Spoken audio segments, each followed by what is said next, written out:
Let's Learn Academy. Today, let us begin with an English lesson, lesson number 3 from NCERT textbook class 10, two stories about flying. In this video, we shall be going through the first story in this lesson, which is his first flight. I am Asha Kapanikar and let's begin. His first flight is a story about a small bird which is trying to fly but is afraid before beginning his first flight. The young seagull was alone on his ledge. Seagull is a white small bird as you can see in the picture, and ledge means a narrow horizontal shelf projecting from a wall or a cliff. Basically ledge मतलब edge ही होता है, किनारा बोल सकते हो आप, mountain या किसी भी चीज का एक किनारा. His two brothers and his sister had already flown away the day before. पिछले दिन उसके जो दो भाई थे और उसकी जो बहन थी वो सब उड़ चुके थे, लेकिन ये जो हमारे छोटे से सीगल थे वो अभी भी वहीं थे. He had been afraid to fly with them. उसे बहुत डर लग रहा था उड़ने में, तो वो वहीं रह गया. Somehow, when he had taken a little run towards the brink of the ledge and attempted to flap his wings, he became afraid. वो कोशिश तो कर रहा था. वो जब दूर से दौड़ के आगे की ओर आके जब वो लेज के किनारे, ब्रिंक मतलब किनारे तक एग्जैक्टली पहुंच जाता और वहां पहुंच के वो अपनी विंग्स फ्लैप करने की कोशिश करता, तो वो डर जाता था. He felt certain that his wings would never support him. Certain means sure. वो sure था कि उसकी जो wings है वो उसे support नहीं करेंगे. वो जैसे ही उड़ने की कोशिश करता वो गिर जाता, ऐसा उसे डर था. Even when each of his brothers and his little sister, whose wings were far shorter than his own, ran to the brink, flapped their wings and flew away. उसके जो भाई बहन थे उनके विंग्स ये छोटे सी ईगल्स के विंग्स से भी काफ़ी छोटे थे, लेकिन फिर भी वो कोशिश करके वो उड़ गए. लेकिन फिर भी हमारे छोटे सी ईगल को बहुत डर लगता था. That was 24 hours ago. Since then, nobody had come near him. The day before, all day long, he had watched his parents flying about with his brothers and sister and perfecting them in the art of flight, teaching them how to skim the waves and how to dive for the fish. पिछले दिन यानी 24 घंटे पहले उसने देखा था कि उसके जो पेरेंट्स थे वो उसके भाई बहन को उड़ना सिखा रहे थे. वो सब साथ में उड़ रहे थे. उसके पेरेंट्स उसे उन्हें फिश पकड़ना भी सिखा रहे थे. लेकिन अब 24 घंटे हो गए हैं और उनके जाने के बाद अब तक उनमें से कोई भी वापस भी नहीं आया है. ये छोटे जो सीगल है वो अकेले वहां पे लेज पे रुके हुए हैं डर के. And all the morning the whole family had walked about on the big plateau midway down the opposite cliff, taunting him with his cowardice. और उसके अगले दिन उन्होंने देखा कि सुबह से उसकी पूरी जो फैमिली है वो अपोजिट साइड में कोई बड़े प्लेटो के ऊपर बीच में रुके हुए हैं. वहां से इसे टॉन्ट कर रहे हैं, इसे बुला रहे हैं और इसकी मस्ती भी उड़ा रहे हैं क्योंकि ये डरपोक था. He stepped slowly out to the brink of the ledge and standing on one leg with the other leg hidden under his wing, he closed one eye, then the other, and pretended to be falling asleep. Still, they took no notice of him. He saw his two brothers and his sister lying on the plateau, dozing with their heads sunk into their necks. उसने बहुत नाटक करने की कोशिश की ताकि उसकी जो फैमिली है वो उसके पास आ जाए, लेकिन उसने देखा कि उसके जो भाई बहन है वो मज़े ले रहे हैं ऑपोजिट प्लेटो में.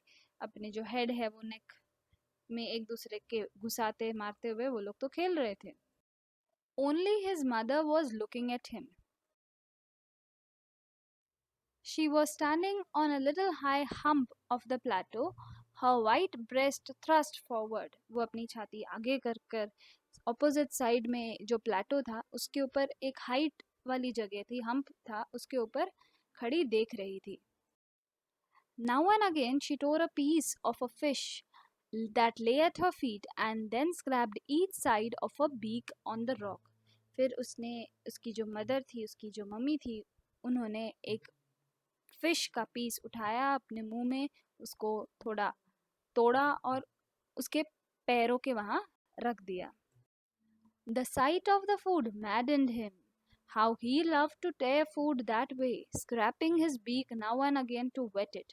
Wet it मतलब sharpen it. वो जब उसने फूड देखा उसकी मम्मी के पास था, वो देख के उसके मुंह में भी पानी आ गया और देख के बहुत बुरा लग रहा था, वो पागल हो रहा था क्योंकि वो भी फिश के पीस को उसी तरीके से खाना पसंद करता था, अपनी बीक्स के बीच में रख के उसे तोड़ना और फिर उसे खाना। फिर जैसे ही वो थोड़ा आगे आई उसकी mummy, when she was just opposite to him she halted, वो थोड़ी रुक गई, her wings motionless, उसकी विंग्स फ्लैप करने थोड़े स्लो हो गए या बंद हो गए, the piece of fish in her beak almost within reach of his beak, उसके मुंह से वो जो पीस था उसकी बच्चे के मुंह के बिल्कुल करीब, लेकिन वो पहुंच नहीं पा रहा था। He waited for a moment in surprise, wondering why she did not come nearer. कुछ देर तक उसने रुक के सोचा कि ये मम्मी पास क्यों नहीं आ रही, इतना दूर क्यों रुकी है, लेकिन क्योंकि उसे भूख की लालच थी, maddened by hunger, he dived at the fish. उसने उस फिश के पीस के ऊपर झपटी मारने की कोशिश की। With a loud scream, he fell outwards and downwards into space.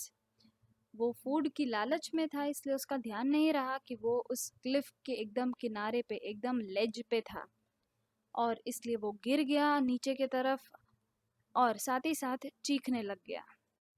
Then a monstrous terror seized him and his heart stood still. उसी समय उसके मन में monstrous, बड़ा खतरनाक डर आ गया और उसका जो हार्ट था वो भी एकदम नंब हो गया या स्टिल हो गया, सांसें अटक गई उसकी। He just felt a bit dizzy. Dizzy मतलब an uncomfortable feeling of spinning around and losing one's balance. और simply चक्कर आना, उसे ऐसा लगा कि उसे चक्कर आ रहा है। Then he flapped his wings once and he soared upwards. फिर उसने फटाफट अपने जो पंख थे वो फ्लैप करना स्टार्ट कर दिया और वो ऊपर की तरफ उठने लगा। Ga ga ga ga ga, gaw call ah. His mother swooped past him, her wings making a loud noise. उसकी मम्मी भी देखकर आवाज करने लगी और उसके पास जाने लगी। He answered her with another scream. Then his father flew over him screaming.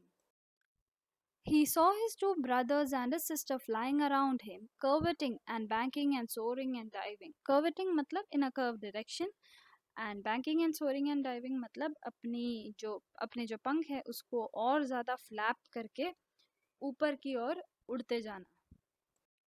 Then he completely forgot that he had not always been able to fly. वो भूल चुका था कि वो कभी डरता भी था। He was near the sea now, flying straight over it, facing straight out over the ocean. He saw a vast green sea beneath him. उसने देखा कि उसके नीचे एक बड़ा सा sea है, with little ridges moving over it, and he turned his beak sideways and cawed amusedly.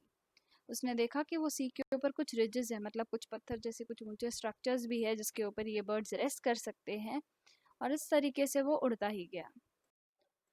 His parents and his brothers and his sister had landed on this green flooring ahead him. उसके आगे के side कुछ green flooring यानी कि grassland होगा, उसके ऊपर वहाँ वो लोग जाके रुक गए थे। He dropped his legs to stand on the green sea. उसने कोशिश की कि वो सी के ऊपर क्यों ना खड़ा हो जाए।